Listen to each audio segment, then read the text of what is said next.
नमस्कार, स्वागत आपका हरियाणा न्यूज 24 पर। मैं हूं प्रिंस लंबा। हरियाणा प्रदेश के अंदर इन दिनों भिवानी जिले के लोहारू हलके का एक मामला बहुत चर्चित बना हुआ है, बड़े जो विवादों में चल रहा है। मामला एक नाबालिग लड़की जो एससी समाज से आती है उसके साथ छेड़छाड़ का है। तो उसमें कहीं ना कहीं नाम जो है जिस व्यक्ति को नामजद एफआईआर में किया गया है, पोक्सो एक्ट के साथ साथ SC ST एक्ट की कई धाराओं में दर्ज की गई है। वो कोई और नहीं बल्कि हरियाणा के साथ साथ भारतवर्ष के अलग अलग प्रदेशों में किसान नेता के रूप में अपनी पहचान रखने वाले रवि आजाद हैं। लेकिन अब बड़ी अपडेट इस मामले में यह है कि महापंचायत के बाद कमेटी के द्वारा यह निर्णय लिया गया था कि पुलिस जिस भी तरीके से जांच करेगी और पुलिस को जो भी इनसे सहयोग चाहिए होगा, ये हर तरीके से जो है पुलिस का सहयोग करेंगे। और उसी के चलते कमेटी के द्वारा जो 3 युवक उस दिन जिस दिन का यह घटनाक्रम बताया जा रहा है, पूरा मामला बताया जा रहा है, गाड़ी में सवार थे, उनको पुलिस के हवाले कर दिया गया। और पुलिस विभाग ने भी तत्परता से उनको हिरासत में लेकर और मजिस्ट्रेट के सामने पेश करके न्यायिक हिरासत में ले लिया है। न्यायिक हिरासत के अंदर यानी कि रिमांड पर जो है उनको भेज दिया गया है। लेकिन इसी बीच खुद एसपी भिवानी के द्वारा क्या कुछ प्रेस कॉन्फ्रेंस में कहा गया है, पहले वो आपको सुनवा देते हैं और उसके बाद आगे की बातचीत करेंगे। क्योंकि बार बार जो है सोशल मीडिया पर अगर रवि आजाद कह रहा है कि पुलिस और जो है जेपी दलाल उसको फंसाने का लगातार प्रयास कर रहे हैं, तो इस मामले में किस तरह से आगे इंटरव्यू किया जा रहा है? देखिए, ये बहल थाने में जब मुकदमा दर्ज हुआ था तो ये घटना 8 तारीख से स्टार्ट हुई थी, तो 12 तारीख को एफआईआर उसमें रजिस्टर हुई। उससे पहले इसमें एक और चैप्टर था कि पहले जब इस गाड़ी की दूसरी गाड़ी के साथ झगड़े की एक एफआईआर दर्ज की गई थी, लेकिन उसमें बाद में कुछ और मोड़ आया। इवेंचुअली जो विक्टिम है उन्होंने आके अपनी एफआईआर दर्ज कराई। उन्होंने एफआईआर में काफी गंभीर आरोप जो किसान नेता उसके खिलाफ लगाए थे। पुलिस ने बहुत ही निष्पक्षता के साथ इसमें अपनी इन्वेस्टिगेशन स्टार्ट की थी और उसमें जो भी व्यक्ति सबसे पहले उस गांव में 8 तारीख की घटना में रवि की गाड़ी में थे, उनको पुलिस के द्वारा कल गिरफ्तार किया गया है। और उनकी गिरफ्तारी और उनकी पूछताछ पे काफी ऐसे अहम तथ्य सामने आए हैं जिससे पता लगता है कि इस घटना के तुरंत बाद इस सारे मामले को दबाने की, इस सारे मामले को एक अलग रूप देने का लगातार प्रयास विभिन्न लोगों के द्वारा किया गया है। मामला एक नाबालिग बच्ची के साथ जबरदस्ती का था। मामला एक दलित बच्ची के साथ गलत कार्य का था, जिसको लोगों ने अपने अपनी नजर से देखना स्टार्ट कर दिया। उन लोगों के क्या विचार हैं क्या नहीं, इस बात में मेरा बहुत ज्यादा कमेंट करना नहीं बनता, लेकिन मेरा एक बात क्लियर कट है कि कोई भी किसी नाबालिग बच्ची के साथ, किसी दलित बच्ची के साथ कुछ गलत करेगा तो उसको भुगतना पड़ेगा। तो अभी इसमें 3 आदमी इसमें गिरफ्तार हुए हैं। उनकी पूछताछ में काफी ऐसे अहम तथ्य सामने आए हैं कि सबूत के साथ छेड़छाड़, सारी कहानी को डिफरेंट मोड़ देना, विक्टिम और उसके परिवार के ऊपर पंचायत का माहौल बना के दबाव डालना कि वो पीछे हट जाएं, ये काफी ऐसी चीजें आई हैं।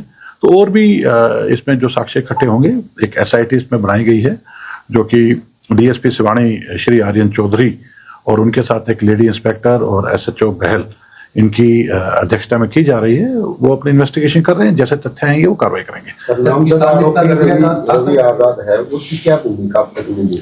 इन्वेस्टिगेशन चल रही है। मैं जब तक SIT अपनी रिपोर्ट सबमिट नहीं करती, मैं उस विषय में बहुत ज्यादा नहीं कहूंगा, लेकिन कुछ एक चीजें बहुत ग्लेयरिंग सामने आई हैं कि सारे मामले को दबाने का, एक नया रूप देने का और अलग तरह से बात करने की तरफ मोड़ने पे बहुत लोगों का ध्यान रहा है, जिसमें रवि भी सम्मिलित है।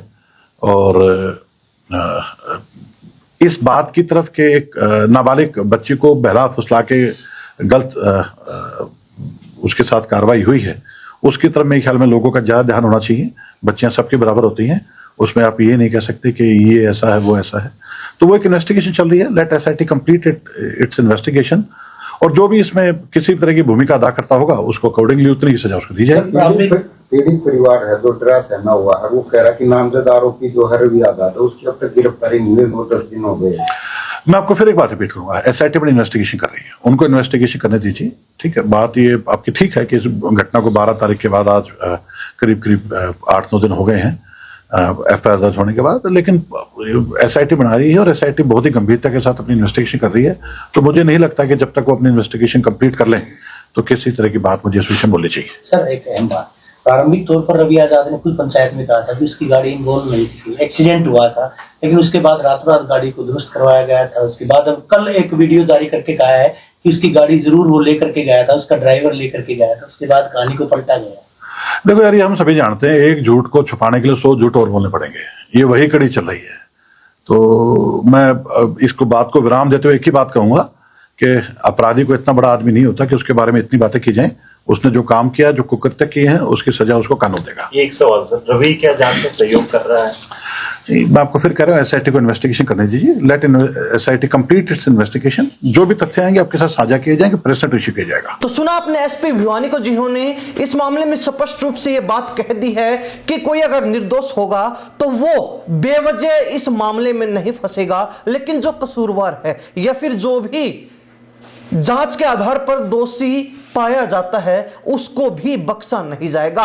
पुलिस महकमे की तरफ से इस मामले को लेकर एक एसआईटी गठित की गई है, जिसमें पुलिस महकमे के अधिकारी इस मामले की गहनता से जांच करेंगे। और इसके साथ साथ न्यायिक हिरासत में जिन 3 युवकों को लिया गया है, जिनको यानी कि एक तरीके से रवि आजाद के साथ मिलकर वो किसानी मामलों में काम करते थे, रवि आजाद की टीम के सदस्य वो युवक बताए जा रहे हैं, तो उनको न्यायिक हिरासत में लेकर उनसे पूछताछ की जाएगी।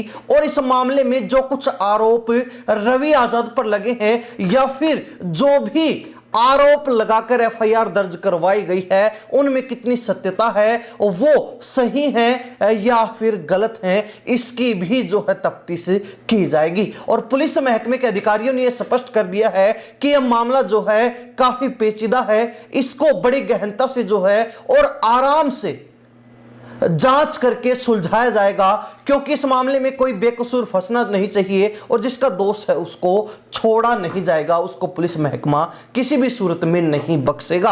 अब इस मामले में क्या कुछ आगे निकल कर आएगा वो भविष्य के गर्भ में है। पुलिस की जांच के आधार पर समय समय पर जब भी अपडेट मिलेगी तो आपको भी बताते रहेंगे। लेकिन अब तक की अपडेट यही है कि जो एफआईआर रवि आजाद को नामजद करके दर्ज की गई थी, उसमें अन्य आरोपी जिनका नाम नहीं था, लेकिन वो तीनों जो है युवक उस दिन उस रात गाड़ी में बताए जा रहे थे, जिस दिन का ये पूरा वाक्या, ये पूरा घटनाक्रम बताया जा रहा है। तो ऐसे में उन तीनों को फिलहाल रिमांड पर ले लिया गया है, न्यायिक हिरासत में पुलिस ने ले लिया है। रवि आजाद की अब तक गिरफ्तारी नहीं हुई है, लेकिन रवि आजाद की गिरफ्तारी इस बात पर निर्भर करेगी कि रवि आजाद का सीधे सीधे इस मामले में कोई जुड़ाव है, कोई संबंध है या फिर नहीं। इन्हीं सब बातों के साथ में प्रिंस लांबा, हरियाणा न्यूज़ 24। नमस्कार, जय हिंद।